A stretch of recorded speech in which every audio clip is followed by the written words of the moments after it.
Breaking news na naging laban ni Canelo Alvarez versus William Skull. So pagdating sa mismong laban, makikita sa first round pa lang, takbuhin na itong si William Skull, habang si Canelo naman ay kalmado lang na sinusukat si William Skull. Slow starter kasi si Canelo, binabasa muna niya yung galawan ni William Skull. Habang si William Skull naman wala pang ginagawa si Canelo, tumatakbo na agad. Sa mga sumunod na rounds naman, pilit na hinahabol ni Canelo si William Skull.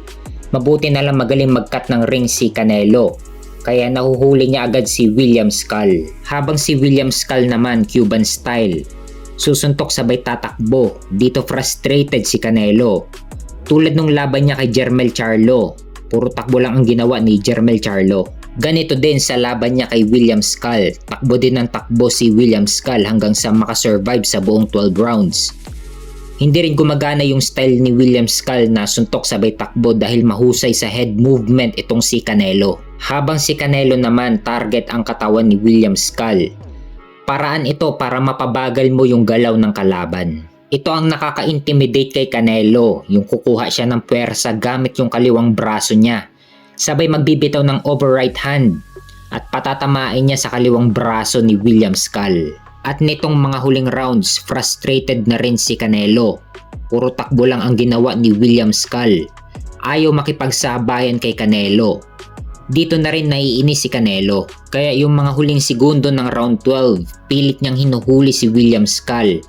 Hanggang sa umabot na sa decision ang laban. Panalo si Canelo Alvarez via unanimous decision sa score na 115-113, 116-112 at 119-109. Two-time undisputed champion na ngayon si Canelo Alvarez sa super middleweight. At nakuha na rin niya ang IBF na tinanggal sa kanya last year. At ngayon two-time undisputed champion na siya sa super middleweight. At may bagong kartada si Canelo Alvarez na 63 wins with 39 knockout. At may 2 talo. Samantalang si William Skull naman ay nalasap niya ang kauna-unahang talo niya sa kanyang professional boxing career na 23 wins with 9 knockout at may 1 talo.